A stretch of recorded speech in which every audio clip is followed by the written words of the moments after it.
Right, we'll see how my Yeah, breathe in. Oh, I can't see it like that for so bloody long. It's going blue. Difficult. So, I have lived here virtually all my life.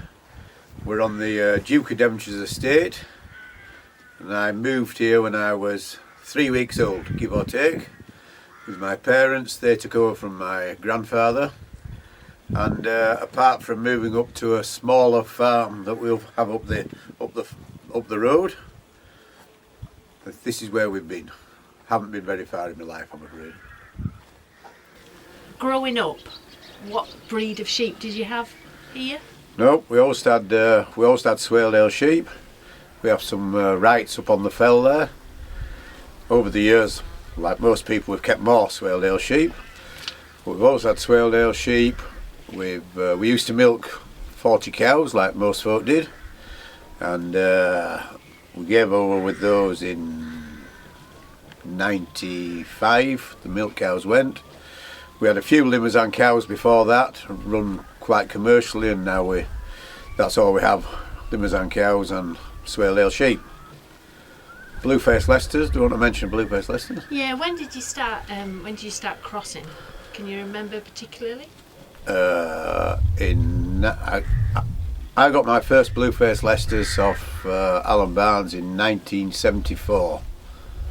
So before that we would have a Leicester tup or two, so maybe 72, 73, somewhere in there.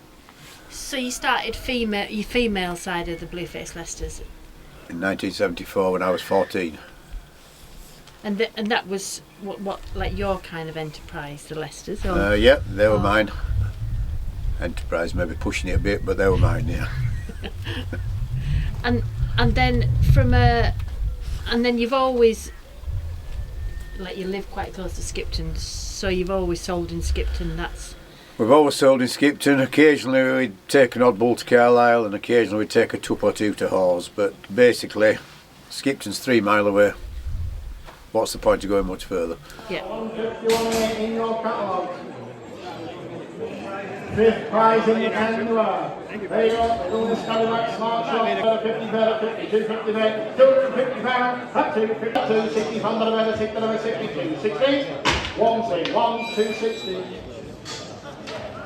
180, 190, 190, finals now, 190 bid, 5, 95, 200, 200 bid, 200 pounds, 10% of 200 pounds, at 200 pounds at 200, 205, 25, at 205, 505, 550 bid, at 215, 100 grab down the yards, at 215, at 215 with 15, Holden, point on, 215 with 215, and John, 10 minutes.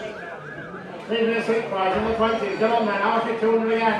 200 pounds away. 200 pounds. Yes or no? 7 again. 70 pounds away. 70 to 70. 60 pounds away. 6 5 5 10 sharp 10 210 210 sure done. I will 7 210 210 210. Dominic 210. I know this is a heck of a long spell, but is there certain tups which stand out? Like you think, well, that did us a lot of good, and that kind of. Better watch what I'm saying here, don't I? Could seem to upset some folk. I would say if I was going to go back to an actual standout, the one that did us most good was one we bought off Robin. What he said 7 or something like that. He did us most good. He was the best crosser. Could have had other problems, but he was the best crosser, best white. He was the one if I was going to be picking one particular. It's a massive career in breeding mules, isn't it, in like over 50 years or whatever. Since you've kind of started buying Leicester tups and crossing, how have things changed? Obviously things have changed considerably. From a sort of gingery colour, not that that makes a whole lot of difference on commercial things, but I would think the modern day mule would be unrecognisable compared with what we were breeding, whatever it was, 50 years ago, 52 years ago. And I think it'll have gone through various stages, some better, some worse. I think it went through a stage when those tall, longer less shape were very much the fashion, long necks. And I think we are now back in a lot better way, that we're now better shape, better conformation, nicer to look at generally. But I would think as commercially the mules will be as good now as they've maybe ever been in my time. So you gave up your you stopped milking. Yep. And then did he start with a commercial limousine herd, or has it always been pedigrees? No, we always had my uncle, no, my mother's uncle, maybe, was a beef buyer for Waitrose, and a long time ago he said that the Limousin was the future. That was the way to go, and so we bought our first 3 pedigree cows in 78 or 79 was when we bought our first few cows. He had a share in them. They were French cows, they'd been imported French cows, and we sold our first bull off these cows for the equal top price in Carlisle, 3,200 or something like that. And then it probably took us another 20 years to make one make the same price, as is the way of the world. But we went very commercial after that. We just sort of used to sell them a few private or whatever like. But we ran those along with the dairy cows. Not along with them, but we had those as well. And you said that over that time you had quite a spell where you and Claire would go to France to source the cows personally. Foot and mouth obviously hit us. We didn't get foot and mouth, but we were taken out on a contiguous cull. We were lucky enough to have maybe a couple of 100 sheep left. Land that was away down the village, some that were on the fell, and we had 7 heifers left, but the rest all went. And so, with time on our hands, we went to France and we bought a number of cows and heifers, calves, all sorts of things. And then we continued going after that. Bit of a jolly after lambing time. Used to go for 2 or 3 days. Farm walks and buy a couple of bulls most years. Just calves on the mothers. Or when we bought them, they were on the mothers. They used to come in the back end. And then we'd try them, and if they were good we might keep them, and if they weren't we'd sell them on or whatever. And that. So you'd buy them months before you'd actually get them? Like how many? What was the kind of lead time then? Buy them in May, when there were a lot of people in France calving the back end. Most, in fact, September, October. So they were still on the cows, most of them. 6, 7 months old. 8 months old, and then they would come in September, October generally. So some might turn out really well, and some might disappear. 1 or 2 might get. Well, there's been an odd one that maybe didn't turn up what should have turned up, and that sort of thing. But that's how it is. This is a really good cow behind you now. What's this cow there? I think it's just heifer, that, isn't it? Yeah. So is that calved or not? Yeah, first calf. First calved heifer, basically. And how many cows do you have now? What? Not very many. We calve about 27, 8, something like that. 30 is about as maximum we've had in it. With view to how many selling how many bulls? Usually we can get 6, 8, sometimes 10 a year. Oh, okay. Yeah, fair good percentage. We sell them young. Sell them when they're about 12 months, 13, 14 month old. So you said he's a French bull. He is. And how long have you had him? 4 years possibly. We used him once on the heifers. First time we used him on the heifers. We sold bulls by him last year. Dearest bull we had last year we by this bull, just out of heifers. And then So all these calves, bar about 5, are all by him this year.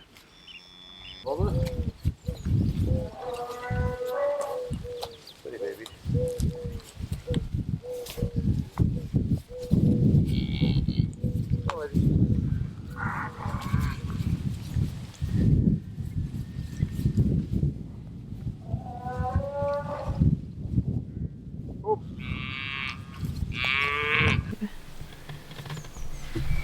They're interesting things.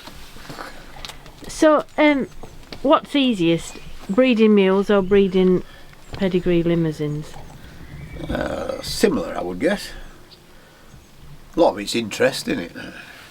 Yeah. I think it, and it's like people say, cattle like keep you occupied during the winter, don't they? Sheep are no great hassle. We winter all the sheep up on the fell, virtually all of them, and so they're no hassle at all in winter. So we can concentrate on the cattle in winter. And then in the summer, cattle are easy kept. Sheep are more work, aren't they? So you back to the sheep now. So you breed your own. Breed all our own replacements, give or take. So we're a self-contained flock. We buy a Swaledale tup a year, sometimes 2 possibly, 2 or 3 or 4 Leicester tup lambs, and a bull basically, and that's it. So when you buy your swale tups, are you buying with the mule in mind or the Swaledale in mind? No, I buy them for the mule in mind basically. That's what I like to buy. Not too much wool on them, quite stylish, longish legged, big heads. Maybe not everybody's fashion, but that's what we buy them for really. But you do sell swaddle tups? Badly, yeah. Not alone in that situation. So is that the kind of sacrifice that they are 2 different markets, aren't they? If you're buying, or are they 2 different markets, or should they be the same market if you're... Should be the same market. And I think maybe they're getting more that they are. I think the small Swaledale tup's maybe had its day for a bit anyway. Maybe it's gone too far if we don't watch it. Too many big fat tups are not really what you want either. We have to have something that's quite hardy. Our sheep are, well, if you could talk to them, they'd probably think they were badly done to.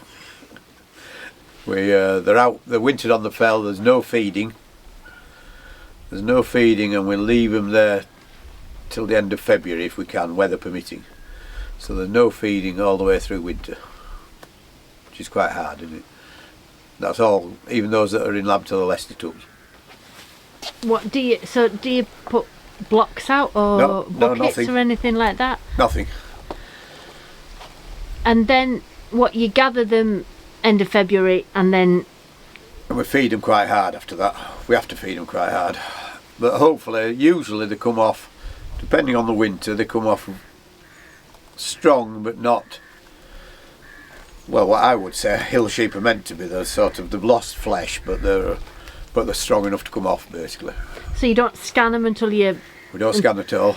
You don't scan at all? No, apart from the Leicesters, don't scan at all. We work on the theory. It's maybe a bit flawed, but we work on the theory that when they come off the fell, they're not fat, if you know what I mean. They're just straight at best. So if we scan them, people say, well, you could get rid of your gelled ones, or we could put them back on the fell, but that's meant to be empty for a bit. They're hardly fat enough. Well, they're not fat enough to go to be sold as fat. So we feed them with the others. And if they don't lamb, then we sell them then. Those what want to go. And this year, what did they average? £130. Well, if we'd sold them when we gathered the fell, they'd have been lucky if they'd averaged £40 or £50. So we've saved a scanning fee, and we lamb them all outside. We don't swap them about. We have a fair lot of pet lambs, but we don't twin them up or anything like that. They just lamb what they lamb basically. But we do end up with a fair lot of triplets, don't we? Rather too many. So they're lambed in, everything's lambed outside. Yep. And then do you truck your twins out of the field, or do you take your singles out of the field, or do you just let them run? No, we used to run them all. We used to lamb them all around here, you know, around what land there is. And now we take them to far and wide, basically to fields down the village or wherever, and they get left where they are. Apart from the few better ones that get brought home, the others just twins, singles. They just get left there. And those that do have 3, what's your policy on them? Do you just collect the 3rd lamb, or do you bring the whole outfit in, or? Oh, no, just collect the 3rd lamb, or when the shed's getting full and the milk machine's getting too busy in my book, I'll leave some on. Not very many. We might leave 8 to 10 on, might we? I would say. But they just get left with the others. But you know, if they're milking them well and they're a fair level bunch, generally speaking, they'll look after them. The only flaw in this argument that I can see here Could be loads of flaws. yeah, is that when you look them, it's always nice to go in a field and know that they're all twins. So you kind of, so do you just kind of think that, well, I ken them all anyway, and then I know. You mark twins up, don't you? I do mark the twins up. Oh, okay. Yeah. So I put, obviously we mark like those that are lambing to tuck lambs and all that sort of thing. So but I put a different mark on them. I put if they're lambing to a tuck lamb, they'll get that mark if they're twins. And they'll get some sort of mark basically, so that I know, because we feed them when they're lambing and all that, so we get odd mix-ups, but not very many mix-ups. But I tend to know which they are, if you know what I mean. So you cake them right while they're lambing, you cake them right through. Yeah. And then, do you have a certain date where you try to kind of stop caking them? No, I think it depends on the year. If they're quite well stocked, some of them, sort of 5, 6 to the acre in some places. So I keep feeding them until I think that they maybe don't need it. And do you feed? Do you give them haylage or? Nope, they get no forage here, just ewe rolls. Used to feed a bit of sugar beet, but sugar beet got too dear, so they just get ewe rolls. That's all they get. So even when the 5 or 6 to the acre, and the bare as the roads, you just give them ewe rolls. You don't give them hay racks or. No, it's a different system, isn't it? She can't believe it. Don't know. No, it's fair enough, isn't it? If it works. Yeah. Do you have fields of those lambing to the horn tup and those lambing to the Leicesters? The Swaledales lamb all above the reservoir. You know, the fields up there and the fields across here that you can't see. So they all lamb up there, and the mules lamb, and the horn ewes to the mules lamb here and down the village and places. So you must put twins up the fell then, do you? No. So well, unless I get bear, certainly won't do this year. So do you put anything up the fell? Single horn lambs go back up the fell. So at what stage do you sort them then? In what? Oh, when do I sort them? At marking time. They go on the fell, sort of middle of May. Yeah, middle of May. So when them horn sets are lambing, you've marked up your twit. We number all the horn lambs, so we know what they're out of. Oh, okay. What? And then you put them in a little book, do you? Yeah. Yep. But so you tag them at marking. Yep. Right. So the singles go to the fell, whether they've got a gimmer on them or a weather. Whatever. And is that an open fell or is it? Yeah, open fell. About 8,000 acres, I think. So you'll have neighbours with. Not many of it. There's 2 of us on it in winter, and there's 3 of us on it in summer. Oh, okay. And that's probably something which has changed massively over the last 30 years, is it? Massively. There would be, well, even in my time, there would be a dozen or maybe 14 people, graziers, If you went back before that, they'd probably be mid-20s or something. But the sheep do better. The estate's complaining there isn't enough sheep on it, which is good, I suppose, in this day and age. What, the estate's complaining there's not enough sheep? Yeah. Well, they're a bit worried about ticks. Touch wood, we've never had trouble with ticks, but supposedly we are going to have now, but we will see. When do you spin? End of July for the mule lambs, mainly because we're at the first sale at Skipton, obviously, so it's early September, so it gives them a bit of time to get over it and come back again. And then the horned lambs, well, another 3 weeks after that maybe, and into September for the fell sheep. After we've sold the first mule gimmers, then we gather the fell sheep, spin them. The wheels of industry turning? Absolutely, on it goes. Yeah. The wethers go into a field at the other end of the village, or 2 fields at the other end of the village, just in one big group. And we sell stores out of there mainly, just 50 a fortnight until they've all gone basically. So, and that's you store your wethers? You don't... Some of the big singles get sold fat, it all depends a bit, but basically they go as stores, ease of management. Shall I tell you about the vaccination policy? It won't take long. There isn't one. So we don't vaccinate anything apart from the mule gimmers that we sell and the horned lambs. But we don't vaccinate any mule wethers, we don't vaccinate any ewes for anything. Oh, that's a nice lamb, isn't it? Oh. Yeah, when a good lamb. Go on, girls. Not bad wild lamb. Late lambden.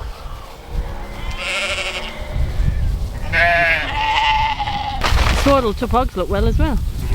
Yeah, they're on 2 good of spots, aren't they? Really? Yeah, they are. They're good. But they don't like little ones anymore, so what's point? That's a took lamb of my own. Took lamb of my own, son of a... That's my own. Ho, ho, come on! Anyway, that's my one of them. Trying his best, isn't that? So, we never really discussed staff. You just kind of... So that's what you got, a son and a daughter. Son and a daughter. And Annabelle did work at home. Annabelle was always going to take over. She was going to be the farmer. Well, she's the farmer, I suppose. She was going to take over. Son drove a wagon for Longthorns, a cattle wagon, around Scotland mainly, for about 10 years. And then Annabelle obviously got married, still stopped here for a bit, but then decided they'd have to go and live at Appletrewick on their farm there. And then out of the blue, my son, he decided he'd had enough driving a wagon and he was going to come home. So he's here now. He's a very good mender of anything I break, basically. Can drive a tractor well, obviously. And I don't like driving a tractor. If I could avoid driving a tractor, I never would again. And so he drives the tractor, and as I say, he can weld anything and mend anything. And so that's good, isn't it? Yeah, yeah. Can't clip a sheep, obviously, yet. But that's how it is. Yet. I noticed you said yet. Well, he's a bit big, that's the trouble. He's about 6'4" or something. Is he? Not ideal. Not ideal clipping man, is it? So he's come back full time? Yeah, he works full time for us, yeah. So you did go through that retirement zone? Well, retirement zone, we were going to lessen sheep to about 500 and all. We thought that was a hobby. That was the plan. So now we're back to 700 and odd. Oh, okay. Yeah. So we're a bit off, really. We were a bit off then. Claire had retired. She thought we ought to give her all together, but I can't just see it myself. You can't retire. So which way is your son leaning? Is he more cattle or He likes more cattle, sheep? yeah. Likes cattle. Loves Leicesters. He'd have more Leicesters if he could. If I'd let him. But we have 30 Leicester ewes, which is probably ample for anybody, isn't it? If you had to sell either your cows or your sheep, you had to make that decision. Which would you keep and which would you? I'd probably keep my sheep. I like cows.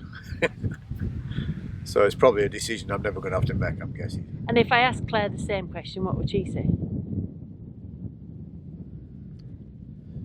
She likes cows more than me. It's like a Mr. and Mrs. question, isn't it? Yeah. I think she'll say she'd keep cows. I think.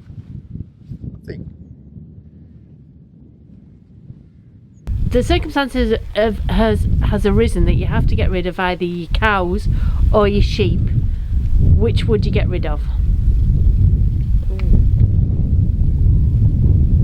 I think I might get rid of the sheep. Yeah, you've Yeah, passed the that's what I Mr. and said you Mrs. Did I? It's like that Mr. and Mrs. game. That's what he said. Yeah. No, and John said the other. So you You like said the sheep. No, you said the cows. Yeah. All right. For me, but I For said you. you'd say it all the way around. Oh, right, yeah, that's fine. Yeah. Well, that's all right. You can have the sheep. I'll have the cows.